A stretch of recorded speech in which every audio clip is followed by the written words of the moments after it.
नमस्कार, मैं हूं कमलेश। लोकसभा चुनाव की प्रक्रिया प्रारंभ हो गई है। 19 अप्रैल को पहले चरण का चुनाव होना है और तीसरे चरण का मतदान 7 मई को होगा। और इसी दिन कोरबा लोकसभा क्षेत्र की जनता भी अपना नया प्रतिनिधि चुनेगी, यानी नया सांसद चुनेगी। भारतीय जनता पार्टी ने, कांग्रेस ने और गोंडवाना गणतंत्र पार्टी ने अपने अपने प्रत्याशी घोषित कर दिए हैं और सभी प्रयास कर रहे हैं मतदाताओं तक पहुंचकर भविष्य में वो क्या करना चाहते हैं इसके बारे में उनको रूबरू कराएं, इससे वाकिफ कराएं, इससे उनको उनका मत अपनी तरफ करने का प्रयास किया जा रहा है। कांग्रेस ने वर्तमान सांसद श्रीमती ज्योत्सना चरणदास महंत को ही पुनः प्रत्याशी बनाया है। वो भी अन्य प्रत्याशियों की तरह पूरे क्षेत्र में भ्रमण कर रही हैं। आज हम उनके साथ हैं, वो हमारे साथ हैं। आपकी तरफ से वो कुछ सवाल जो आप लोग किया करते हैं, कुछ वो सवाल जो भारतीय जनता पार्टी के प्रत्याशी और भारतीय जनता पार्टी के पदाधिकारी किया करते हैं, उन सवालों को लेकर आज हम ज्योत्सना जी के साथ हैं। भाभी जी, आपका स्वागत है कार्यक्रम में। अभिवादन। भारतीय जनता पार्टी की शुरुआत ही इससे हुई कि हम लापता सांसद को खोज रहे हैं। आप कहाँ लापता रही 5 साल? ये तो यहाँ की जनता जानती है।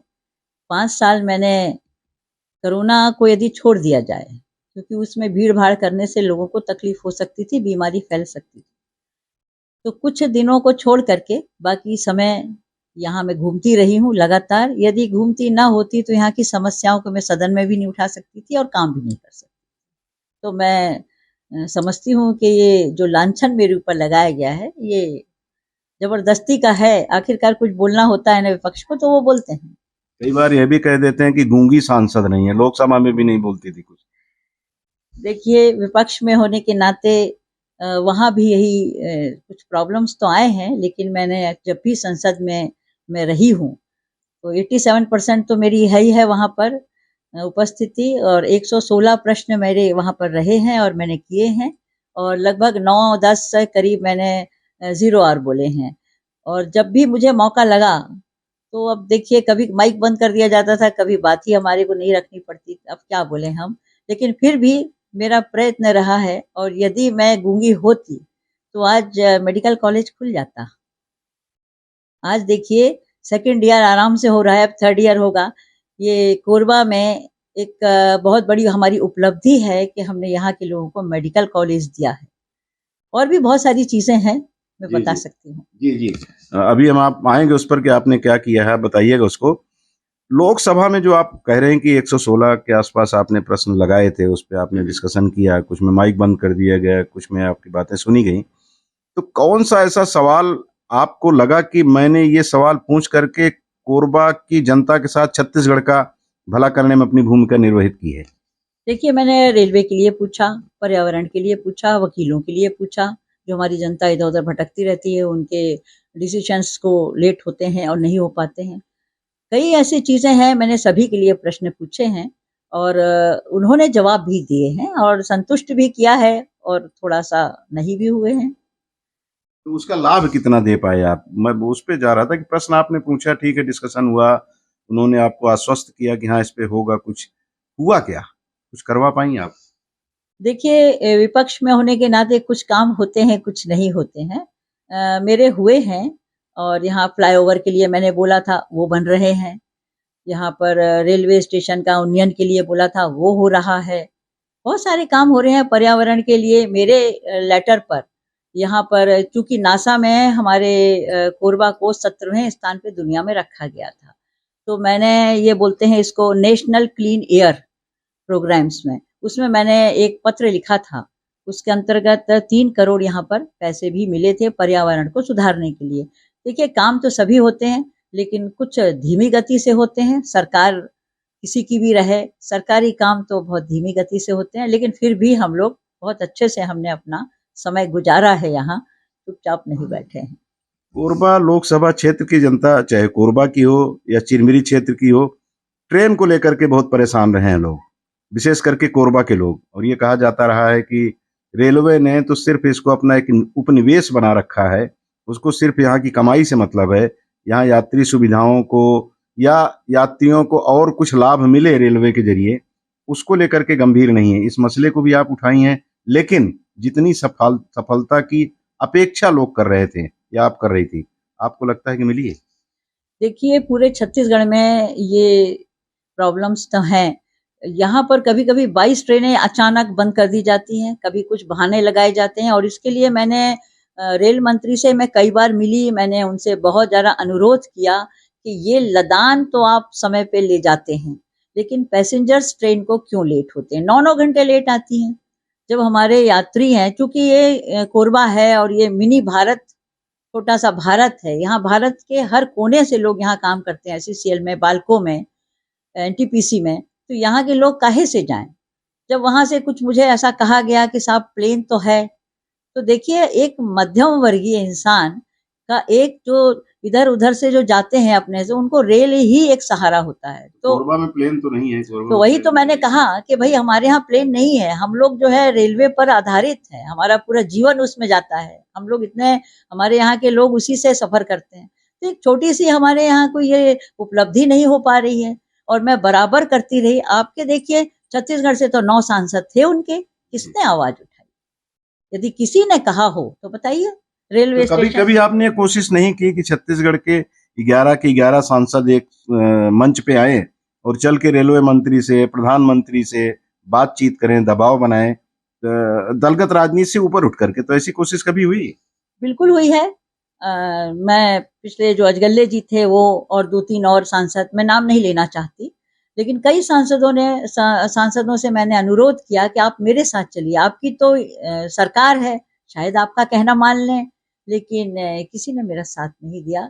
दुर्भाग्य ये है कि हम दलगत जो होती है उससे, नीति से ऊपर नहीं आ पाते हैं और मेरे अपने विचारधारा ये है कि हमें देश के विकास के लिए किसी के भी सहारे, चाहे वो विपक्ष हो या पक्ष हो, सब लोगों को साथ में मिलकर काम करना चाहिए। लेकिन ऐसा हो नहीं पाया। कोरबा के साथ आज भी उपेक्षापूर्ण व्यवहार रेलवे का है।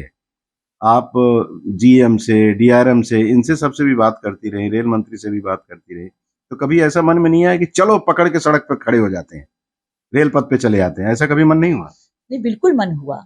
सुझाव समिति में मुझे मेंबर भी बनाया गया और मैं अपने समय समय पर सुझाव भी देती रही, लेकिन अफसोस ये है, अब देखिए ना, ग्योरा बहुत दिनों से बंद थी, उसको मैंने चालू करवाया, लेकिन कुछ दिनों के बाद वो भी मामला खत्म हो गया।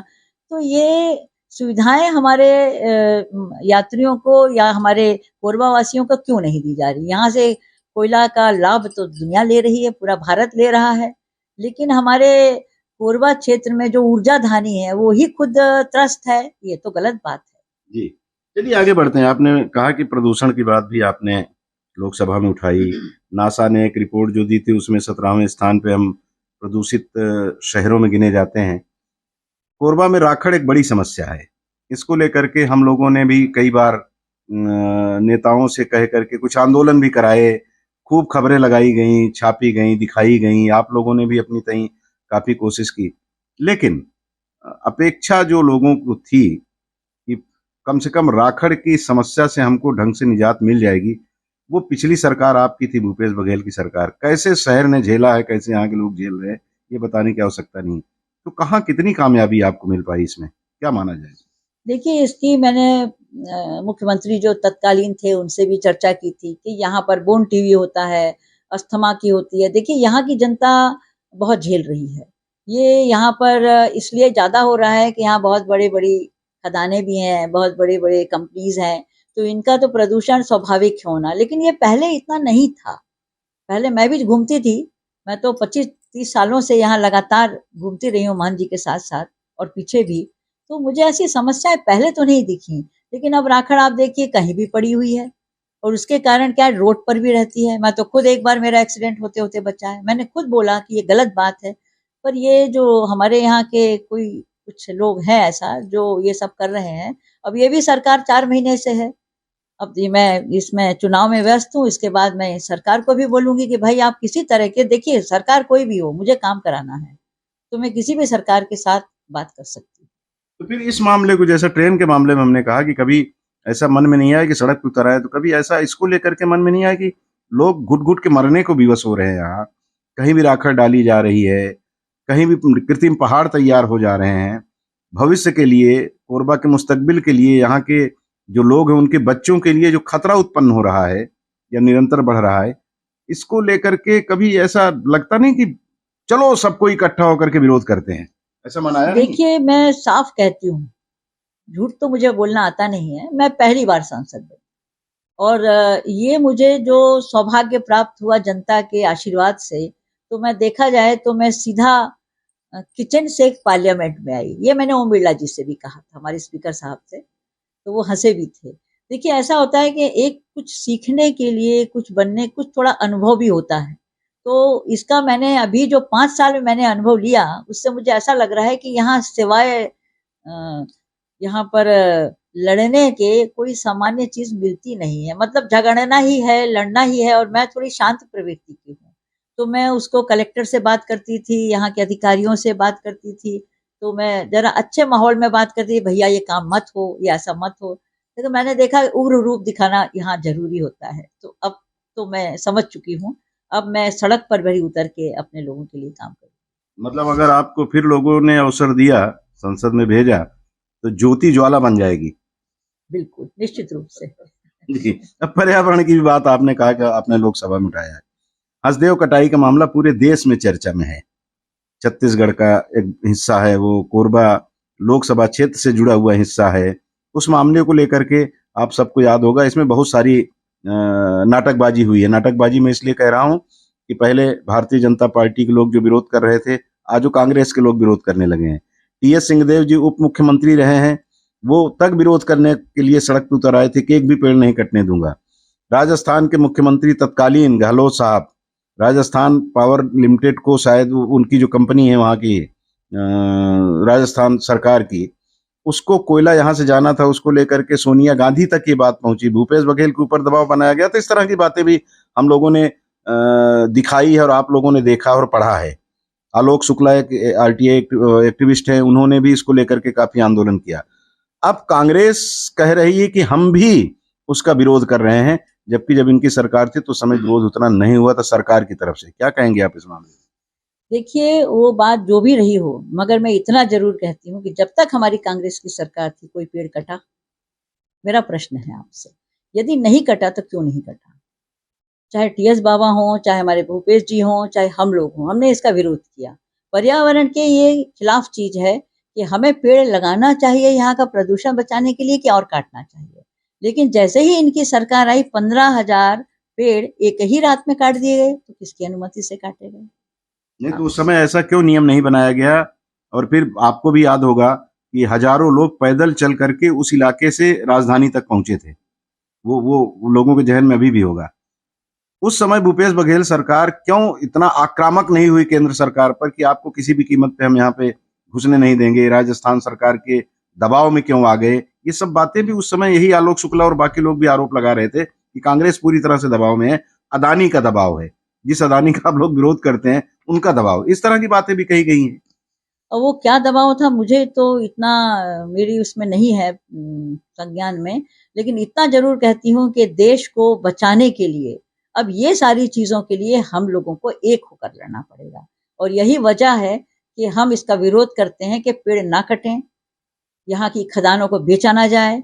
यहाँ की खदानें तभी हमारे लिए जब हम जो बंद खदानें हैं उसको चालू किया जाए। हमारा खुद यही कहना है कि पेड़ कटने का तो मैं सख्त विरोध करती हूँ।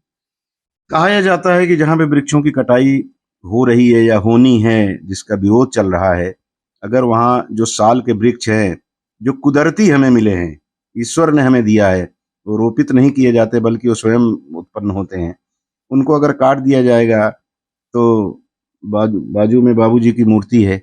बांगो का स्वप्न दृष्टा इनको कहा जाता है। बांगो का ख्वाब इन्होंने देखा था डैम का। वो बांगो डैम सूख जाएगा।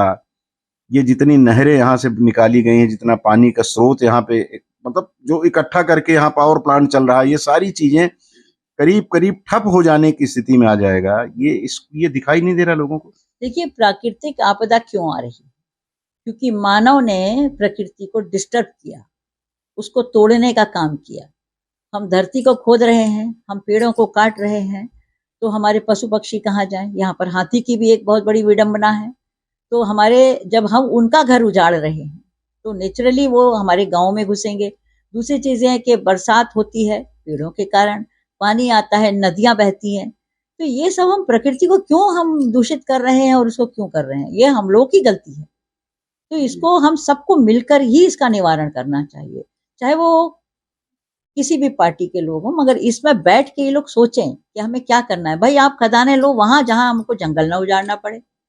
ये क्या बात हुई कि आप जंगलों को उजाड़ोगे तो हमारा पर्यावरण तो दूषित होगा ही। देखिए जो ऑक्सीजन हम लोग ने खरीद के इंसानों को बचाया है, वो ऑक्सीजन हमें गिफ्ट में मिला है, प्रकृति ने हमको दिया है, उसको हम क्यों दूषित कर रहे हैं।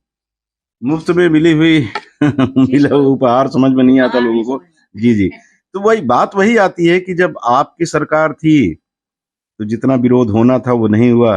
विरोध सरकार के जाने के बाद कर रहे हैं, तो लोगों के जहन में यही आता है कि कांग्रेस हो भाजपा हो, सब अपने हिसाब से काम करते हैं। उनको बहुत ज्यादा लोगों से लेना देना नहीं होता, उनको लेना देना सिर्फ अपनी सत्ता से होता है। देखिए यदि हम आज की राजनीति को देखें तो ये कूटनीति है और मैं इससे बहुत अलग हूँ और महंत परिवार ही अलग है। आपने महंत जी को मेरे को 5 सालों में नहीं, आपने 25-30 सालों से, महंत जी तो यहाँ 97 से लड़ रहे हैं। तो हम लोगों को आपने देखा होगा कि ना हमें किसी से दोस्ती है और ना हमारा किसी से बैर है। हम लोग सिर्फ जनता की सेवा करना चाहते हैं और शायद आज की स्थिति में ऐसी राजनीति को लोग पसंद नहीं करते। किसी की भी सरकार हो, सरकारें गलत करती हैं, उनको सुधारना चाहिए। मैं ये नहीं कहूंगी, मैं आपको बताऊं, मैं आदरणीय गडकरी जी से मिली थी। ये रोड जो आज बन रही है उसके लिए मैंने सैंक्शन करवाया था। वो बीजेपी के हैं लेकिन उन्होंने हमारा समर्थन किया। उन्होंने खुद कहा कि सरकारें किसी की भी हो काम नहीं करती। तो देखिए उनके यहाँ भी कोई ऐसा आदमी है बोलने वाला, और मैं भी हूँ कांग्रेस की तरफ से बोलने की कि हमको जब भी सरकार आती है या हमें जब भी जनप्रतिनिधि को काम करने का मौका मिलता है तो हमें सब चीजों से उठ करके, अपने फायदे से उठ करके जनहित में काम करना चाहिए। बिल्कुल बिल्कुल, जनहित में काम करना चाहिए। जनहित में जो काम करता है लंबे अरसे तक लोगों को दिलो दिमाग में रहता है, सत्ता में रहता है। लेकिन 5 साल आपकी सरकार रही, 5 साल बाद उसकी विदाई, मतलब कितनी धमाकेदार वापसी हुई थी कांग्रेस की 15 साल बाद, और कैसी उसकी विदाई हुई ये हम सब ने देखा है। 5 साल जो अवसर मिला था कांग्रेस को, वो उस अवसर को, परिणाम तो यही कह रहे हैं कि अवसर को आप आगे नहीं बढ़ा पाए। और भ्रष्टाचार एक बड़ा मुद्दा रहा है उस विधानसभा क्षेत्र, उसमें चुनाव में अभी भी वो बात चली आ रही है। कहा जा रहा है कि डीमक में बड़ा घोटाला हुआ, कोरबा में 2000 करोड़ रुपए लगभग आए और 600 करोड़ से अधिक तो सिर्फ कमीशन में गया है। ईडी का आरोप है। आप कोरबा की सांसद हैं, डीएमएफ के मामले में आपकी भी भूमिका रहती है, उसको स्वीकृत कराना, काम हो, और आप भी कुछ दिन तक अध्यक्ष रहीं। ये सारी चीजों के बीच ये जब आरोप लगता है तो ज्योत्सना महंत जी को बुरा तो लगता होगा। बहुत बुरा लगता है क्योंकि मैं इन सब चीजों से बहुत अलग हूँ, दूर हूँ, और मेरे पे ऐसा कोई आरोप लगाए उसके पहले जरा सोचिए, क्योंकि मैं इस टाइप की हूँ ही नहीं। मैं जनप्रतिनिधि साधारण हूँ और मैं काम करती हूँ। डीएमएफ में ऐसा है, जहां तक सवाल है कलेक्टर्स का, इन लोगों का सबका योगदान होता है। अब कौन ने क्या घपला किया ये तो पता करेंगे। और वैसे भी जब भी कुछ आता है, चाहे चुनाव हो या कुछ हो, तो ईडी जी आ जाते हैं और उनका तो है ही है, जहां कमजोर हुए फड़ाक से उन्होंने निकाल दिया। अब क्या सच है क्या गलत है ये तो समय ही बताएगा, लेकिन भ्रष्टाचार में कहीं भी मेरा एक पैसे का भी कोई रोल नहीं है। नहीं, आपका नहीं कह सकते। वो लोग भी जो आरोप लगा रहे हैं वो ये नहीं कह रहे हैं कि आपने भ्रष्टाचार किया, लेकिन आप रही हैं डीएमएफ के स्वीकृति से लेकर के काम पर दृष्टि रखने वाली जो समितियां होती हैं, जो लोग होते हैं, उनके ऊपर नियंत्रण रखने का आपका भी दायित्व था। आपकी सरकार थी, तो आप उसमें कहीं नाकाम रही हैं। नाकाम तो नहीं अगर गड़बड़ी हुई है तो अब ये पता ईडी हाँ, ईडी जरा देखे समझे, लेकिन मैं समझती हूँ कि मैंने जो, जहां तक मुझे पता चला, तो मैं यही कहती थी कि भाई ये जो पैसे आ रहे हैं, क्योंकि हमारे जिले भी बने थे, उनको भी दिया जाता था, तो कहीं ना कहीं कुछ यदि इनको बात दिखती है तो पता करें। मगर मैं हमेशा कलेक्टर लोगों से यही कहती थी कि भाई इसका सही उपयोग हो। और जो जो भी हमारी मांगे हैं, मेरे को तो, मेरे हिस्से में तो बहुत कम पैसा आता था और सभी उसके भागीदार होते थे। और अभी भी मुझे यही कहा गया, अपर कलेक्टर और कलेक्टर ने फोन करके कहा कि आपको सिर्फ 1 करोड़ दिया जाएगा। देखिए 4 विधानसभाएं आती हैं हमारे जिले में, क्या 1 करोड़ काफी है? आप खुद सोचिए। और हमारी सांसद निधि भी बहुत कम है, 5 करोड़ 8 विधानसभाओं के लिए। आज के जब हमारे यहाँ सभी बोलते हैं कि बहुत महंगाई है, सीमेंट का भी बढ़ गया है, गिट्टी भी बढ़ गई है, ईंट भी वो हो गई है, जब हर चीज कंस्ट्रक्शन की भी महंगी हो गई है, तो क्या ये सफिशिएंट है हमको कि हमें सिर्फ 5 करोड़ दिया जाए 8 विधानसभाओं के लिए? तो कहीं ना कहीं गड़बड़ी तो है, सुधारना चाहिए। और केंद्र सरकार बैठी है तो इस बारे में विचार करे कि हम लोगों को भी इतना पैसा दें क्या कि हम भी अपनी जनसेवा में लगा सकें। जैसे आपने बताया कि आपने ओम बिरला जी को, जो लोकसभा के सम्माननीय अध्यक्ष हैं, उनसे भी आपने कहा था कि सीधा किचन से मैं संसद पहुंची हूँ। तो सीधी सी बात है कि हम लोग भी जानते हैं व्यक्तिगत तौर पे वर्षों से परिवार को आपके, आप विशुद्ध रूप से गृहिणी हैं और गृहिणियां झूठ नहीं बोलती और ये सही है कि आप बेबाकी से अपनी बात कह जाती है। कभी आपको लगा कि सही में डीएमएफ में गड़बड़ हो रहा है? लगा ऐसा आपको? कभी मन कहा हो कि नहीं कुछ तो गड़बड़ है? नहीं, अब देखिए ये अधिकारियों के ऊपर होता है और जो चीज वो लोग बांटते हैं, तो मैं अपने कामों से खुद सेटिस्फाई नहीं हूँ। मैं सीधी बोलती हूँ, बेबाकी से बोलती हूँ। जितना मुझे हिस्सा मिलना चाहिए था, जितना मैं जनहित में काम कर सकती थी, उतना मेरे को जरूरत थी, उतना तो यहाँ पर नहीं मिला मुझे। और अधिकारी लोग अपने मनगढ़ंत जो काम करते थे, तो वो मेरा एक अपना सोच है कि मैं कलेक्टर या किसी भी एसपी या किसी को भी मैं थोड़ा दूरी बनाकर चलती हूँ, क्योंकि मुझे मालूम है कि अधिकारी है। मैं ऐसा नहीं है कि उनके सिर की पर चढ़ जाए और उनसे काम करवाऊं जबरदस्ती। लेकिन हाँ, जनता के लिए मैं जरूर बोलती थी कि भाई मेरा काम ये होना चाहिए, लेकिन अफसोस के मेरे काम पूरे नहीं हुए। अफसोस जो आपका है वो इंगित करता है कि जो हम लोग ये मानते हैं और ये हकीकत है, आप लोग नहीं मानेंगे अलग चीज है, मानना भी नहीं चाहिए क्योंकि पार्टी का मामला है। सच है कि गुटबाजी है और उस गुटबाजी का असर कोरबा में भी देखने को मिला। ये मान लें कि अगर आपकी बात को उतना गंभीरता से नहीं सुना जा रहा था, आपके पति देव जी विधानसभा अध्यक्ष, कद्दावर नेता, केंद्रीय मंत्री रहे हैं, मध्य प्रदेश में गृह मंत्री रहे, तमाम पदों को जो पद एक व्यक्ति कल्पना करता है वो सब पद उनके पास रहे। उनकी पत्नी यहाँ से सांसद रही और उनको अगर ये भाव उनका है कि हमारे हिसाब से काम नहीं हो पाया, इसका मतलब गुटबाजी हावी रही और उसका असर कहीं ना कहीं दिखाई दिया। ये कह सकते हैं परिवार जब बड़ा होता है तो कहीं ना कहीं गड़बड़ी तो होती ही है, गुटबाजी भी हो जाती है।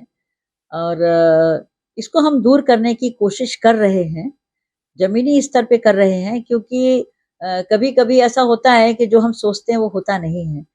ये राजनीति है और आप मोहन जी को जानते हैं, वो एक संवैधानिक उस समय परिस्थितियों में थे और उनका ज्यादा रोल नहीं था।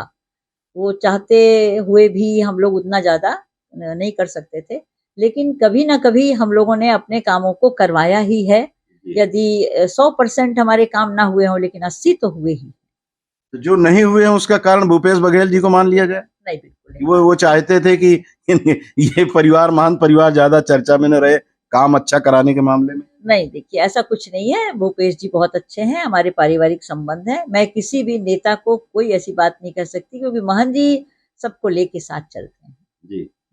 एक और समस्या कोरबा जिले में आप भी महसूस करती होंगी, कोरबा जिले में नहीं है, चिरमिरी मनैनगढ़ उस इलाके में भी है, भू विस्थापितों की, क्योंकि हमारा ये क्षेत्र कोरबा क्षेत्र, यहाँ खदानें कोयला की बहुत हैं और भू विस्थापितों को लेकर के चर्चाएं खूब होती हैं।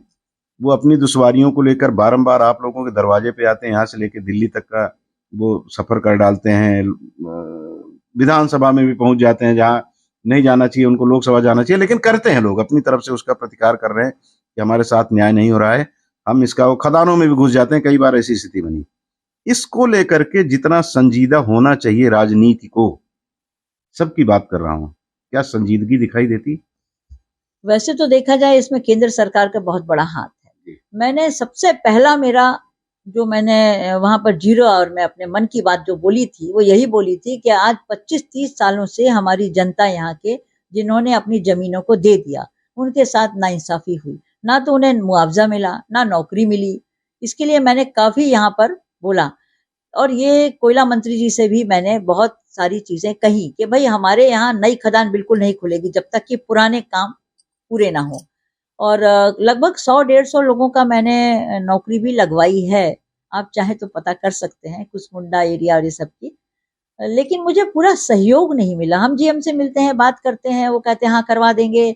मैं उन लोगों से खदानें भी बंद हो करते हैं लोग 2-2 3-3 घंटे, कभी-कभी ज़्यादा टाइम भी करते हैं। लेकिन जो इंसाफ मिलना चाहिए भू-स्थापितों को वो नहीं मिला है। और चिरमिरी उस साइड देखिए तो कुछ बहुत कुछ ये प्रॉब्लम कम है, लेकिन हमारे इस एरिया में बहुत ज़्यादा है। जी जी जी, खदानों की बात है। एनटीपीसी के लोग लगभग 1 वर्ष से बैठे हुए हैं, आपने शायद उनसे मुलाकात भी की होगी, चारपारा के लोग। वो 1 वर्ष हो गया उनको बैठे और आज तक न तो कलेक्टर ने उनको बुला के उनसे कोई चर्चा की, न एनटीपीसी प्रबंधन ने कोई चर्चा की, न सरकार ने कोई की। एक सरकार चली गई, दूसरी सरकार आ गई। क्या ये उपेक्षापूर्ण व्यवहार भू विस्थापितों के साथ उचित है, जिन्होंने अपने बाप दादा की जमीन को दे दिया, राष्ट्र हित में समर्पित कर दिया, उनके साथ ये बेइंसाफी उस राजनीति को रास आती है, उसको अच्छा लगता है? देखिए, मैं जनप्रतिनिधि होने के हिसाब से और एक साधारण महिला पारिवारिक होने के हिसाब से कहूँगी कि ये बिल्कुल गलत है। उनको उनका पूरा हक मिलना चाहिए। जो अपना ज़मीन दे, उसको कम से कम घर मुहैया हो, नौकरी मुहैया हो। और ये बहुत कम कीमत पे इन्होंने लिए हैं, ये भी नाइंसाफ़ी है। और 25-26 साल से जो इंसान, वो तो खत्म ही हो गए हैं, उनके बच्चे हैं। लेकिन जब उनके बच्चे हैं और उनकी ज़मीन ली है तो उनके बच्चों को नौकरी मिलना चाहिए। ये मेरा, मैं उनके साथ हमेशा खड़ी रही हूँ। अभी मैं मिलती भी रहती हूँ उन लोगों से और मेरी पूरी लड़ाई इनके होगी। लेकिन बस यही है ना कि हम ज़ोर ज़बरदस्ती करके, लड़ाई झगड़ा करके काम ना हो, ऐसा आराम से हो, ये मैं सोचती थी। लेकिन एसईसीएल चाहे एनटीपीसी हो, अब आपने देखा होगा कि यहाँ सरकार बनी और सरकार बनते ही बालकों में 1000 आदमी था। वो क्या मांग रहे थे? मजदूर लोग अपना हक मांग, उनको आपने लाठियां बरसाई। तो ये क्या है? कम से कम हमारे जमाने में तो ऐसा नहीं हुआ ना। तो मजदूर या हमारे भूस्थापित लोग या हमारे मजबूर हैं वो लोग। राहुल जी ने इन्हीं के लिए कहा है कि इनकी गारंटी होनी चाहिए, आप उसको मजबूत करो। या हमारा मजदूर मजबूत होगा तभी तो देश मजबूत होगा। जब आप बेस ही नहीं कर पाएंगे, नींव ही नहीं सही कर पाएंगे, तो देश को आप क्या बना पाएंगे? तो हम लोगों की जो विचारधारा है वो मजदूर को मजबूत करने की है, महिला को मजबूत करने की और किसान को मजबूत करने की। तो महिला को मजबूत कर रहे हैं आप लोग, 1-1 लाख रुपए उनको साल में देंगे। मातारी बंधन योजना में 1-1 हजार रुपए देने की बात तो सरकार कर रही है, यहाँ की दिया भी एक किस्त जा चुकी है। कहा जा रहा है कि हर महीने आपको पैसे देंगे। ये पैसे आएंगे कहाँ से? अब उसके बाद 1-1 लाख रुपए राहुल गांधी जी बोल रहे हैं कि मोदी की गारंटी नहीं है, राहुल की गारंटी है, 1-1 लाख रुपए हम आपको साल में देंगे। आखिर पैसे आएंगे कहाँ से? ये पैसे आएंगे तभी ना बोल रहे हैं भाई, ये भी तो दे रहे हैं। अब ये उधारी ला के दे रहे हैं, ये तो उधारी ला के दे रहे होंगे। लेकिन जो हमारे नियम बंधे हैं, जो उन्होंने हमारा घोषणा पत्र में जो चीजें रखेंगे, तो निश्चित रूप से ये लोगों ने सलाह मशवरा तो किया ही होगा कि कहाँ से आएंगे। ये ऊपर की वालों की बात है। और हम लोग कांग्रेस की बस एक चीज तो ये है, आप मानिए कि जब हमारी सरकार बनी थी तो 2 घंटे के अंदर किसान भाइयों का कर्ज माफ हुआ था, बिजली बिल हाफ हुआ था। तो देखिए, पहले आप इंसान को परखें तो विश्वास तो करेंगे ना। तो हमारी कांग्रेस सरकार जो कहती है वो करती है, क्योंकि हम लोग सबसे पुराने और हम देश के लिए काम करते हैं। तो जो हमने कहा है वो पूरा होगा और उसके लिए कहीं ना कहीं से कोई योजनाएं बनेंगी, करेंगे। बेरोजगारी के लिए भी हम लोग लड़ेंगे, रोजगार देंगे बच्चों को। महिलाएं बजट घर का बनाती हैं। आप तो खैर संपन्न घर में है तो उतना बजट आपको बनाने की जरूरत नहीं पड़ती होगी, लेकिन एक आम परिवार में रहता है कि भाई ये 10,000 दे दिया या 1 लाख दे दिया, इससे घर चलाना है। तो देश का भी बजट होता है, प्रदेश का भी बजट होता है। ये कहाँ से लाएंगे? कौन सा अलादीन का चिराग इनको भाजपा और कांग्रेस के नेताओं को मिल जाएगा कि लाइए, आप कर्ज पे लाइए और उसके बाद प्रदेश को और देश को छोड़ के जाइए। आपको जब तक सत्ता में रहना है तब तक आप कहीं न कहीं से मांग करके घी चटाइए और उसके बाद लोगों को सूखी रोटी नहीं मिलेगी। ये चिंता कभी नहीं होती, मन में नहीं आती। ये देखिए, मैं सभी दलों की बात बिल्कुल बिल्कुल आप ठीक कह रहे हैं। मुझे ऐसा लगता है कि जैसे मैं अभी एक किसी गांव में गई थी पाली के, बहुत सरल महिला थी। उसने मुझसे कहा कि हमको पैसा नहीं चाहिए, हमको जमीनी पट्टा चाहिए, हमको विकास चाहिए, हमको महंगाई कम करना चाहिए, हमको बेरोजगारी से छुटकारा। एक बहुत साधारण सी गांव की महिला थी। उस दिन मैंने सोचा, और मैं हमेशा सोचती हूँ कि हम लोग एक दूसरे की होड़ में पैसा दे रहे हैं, ये बात सही है। यदि उसी पैसे को हम विकास में लगाएंगे तो मेरे हिसाब से अब गृहिणी होने के नाते मैं बोल रही हूँ, इस चीज का कोई बुरा ना माने, चाहे पक्ष हो चाहे विपक्ष हो, लेकिन सवाल ये है कि हम लोग जो राजनीति आज चल रही है, पुराने जमाने की राजनीति काफी अच्छी थी, वो देश के लिए, परिवार के, सबके लेके चलते थे। आज होड़ हो रही है कि ये इसने ऐसा किया तो हम ऐसा करें। इसमें मुझे लग रहा है कि नहीं होना चाहिए। मैं खुद कह सकती हूँ इस बात को और वो दमन के साथ जैसा लोग कहते हैं कि पहले सत्याग्रह हुआ करता था, जी, आजकल सत्ता के लिए आग्रह होता है, दुराग्रह होता है। बिल्कुल सही तो है। ये स्थिति सारे देश में है। अब पहले जी पद यात्रा होती थी जनता के लिए, जी, लेकिन आज पद पद के यात्रा लिए पद यात्रा के होती लिए है, होती है। पद के लिए यात्रा होती है। लेकिन हमारी यात्रा न्याय के लिए हुई है, मैं जी आपको जी भी बता दूं। जी। एक बात और आती है मन में कि आपका जिनसे मुकाबला हो रहा है, हालांकि अभी गोंडवाना गणतंत्र पार्टी ने भी अपना प्रत्याशी घोषित कर दिया है, जी, लेकिन मुख्य मुकाबला ये तय है, इसमें किसी को बुरा न लगे, क्योंकि दूसरी पार्टी के जो प्रत्याशी हैं, उनको लगता है कि कई बार हम लोगों को बहुत हल्का कर दिया जाता है। सच ये है कि मुकाबला भाजपा और कांग्रेस के बीच ही है। यहाँ भी वही स्थिति है, कोरबा लोकसभा क्षेत्र में भी। आप सीधी सरल महिला, पहली बार आप 5 साल तक इस क्षेत्र का प्रतिनिधित्व किए, और दूसरी तरफ सरोज पांडे जी, तेज तर्रार महिला। तो ये दोनों के बीच में पब्लिक जरा चयन करने में उसको विचार करना पड़ेगा कि सीधे सरल को देखें कि तेज तर्रार को देखें। देखिए एक बहुत छोटी सी बात कह रही हूँ मैं। परिवार वही सुखी होता है जहाँ महिला शांत होती है। यदि लड़ाकू महिला होती है और तेज तर्रार होती है तो वो परिवार संभल नहीं पाता और वो समाज टूट जाता है। तो मैं तो यही कहूंगी कि मैं पहले अपने परिवार को संभालती थी और ये कोरबा क्षेत्र मेरा पूरा लोकसभा एक परिवार के रूप में है।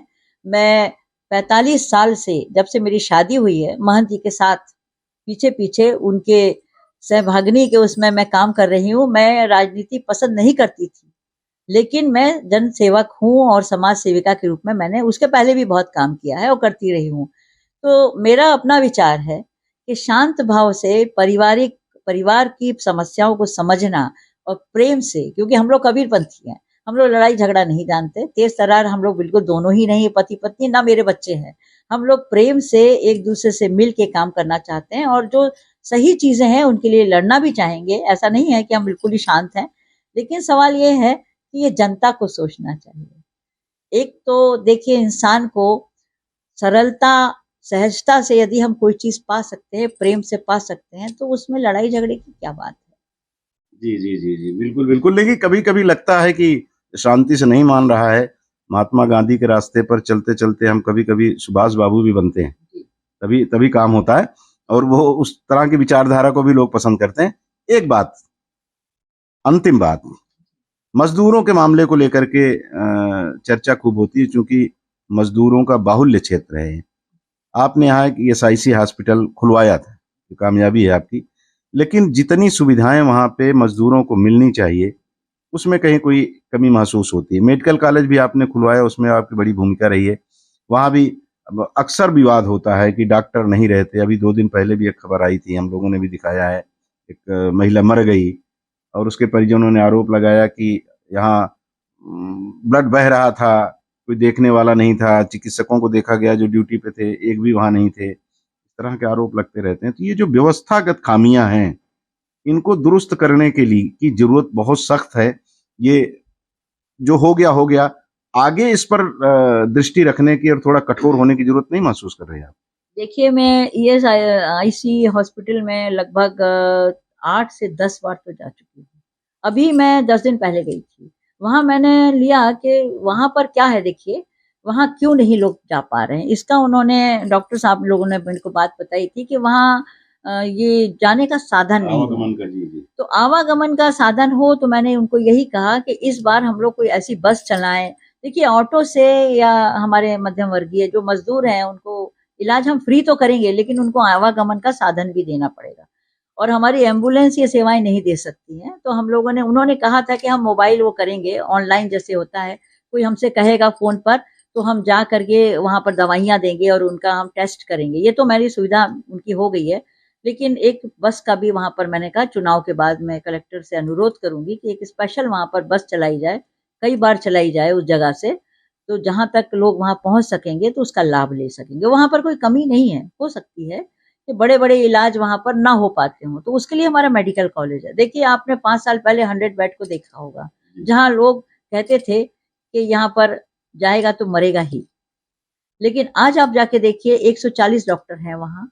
और कभी ना कभी हम लोगों से भी गलती होती है कि कोई ऐसी स्थिति में मरीज आता है जो बिल्कुल लास्ट स्टेज में हो, तो कभी कभी हो जाता है और गुस्से में हम लोग सामने वाले, वैसे डॉक्टर लोग हैं, देखिए भगवान के बाद तो डॉक्टर का ही नाम आता है और वही हमारे जीवन के रक्षक होते हैं, बचाते भी हैं। तो कभी ऐसा हो जाता है कि गुस्से में लोग बोलते हैं, लेकिन जहां तक मैं वहां पर भी मैं 15 बार तो से 20 बार हो सकता है मैं गई हूँ, ज्यादा भी हो सकता है। अभी भी 2-3 दिनों बाद पहले भी गई थी। तो जब भी मैं जाती हूँ वहां मैं देखती हूँ बड़ी सफाई है, और पहले वाला 100 बेड और आज के मेडिकल कॉलेज में बहुत जमीन आसमान का फर्क है। और वहाँ के लोग भी कहते हैं कि हमें बड़ी अच्छी सुविधाएं मिली हैं। जहाँ बच्चे पैदा नहीं होते थे वहाँ रोज 25 बच्चे भी हो रहे हैं। देखिए आप भी कभी कभी रेंडमली जाके देखिए तो वहाँ सारे डॉक्टर्स मिलेंगे, हमारे डीन है वहाँ पर। तो मुझे ऐसा लगता है कि कुछ कमियां वहाँ है, जैसे सिटी स्कैन नहीं है, तो वो थोड़ा लंबा प्रोसेस है, लंबी आती है करो। मैंने सीएसआर से भी कहा था कि भाई हमको कुछ पैसा दीजिए, तो ये लोग देते भी नहीं है, सहायता भी नहीं देते। अब हम लोगों को तो देखिए मिलता ही इतना नहीं है कि हम लोग एक जगह से यदि सिटी स्कैन मशीन लगाएंगे तो हमारा तो काम ही हो जाएगा पूरा।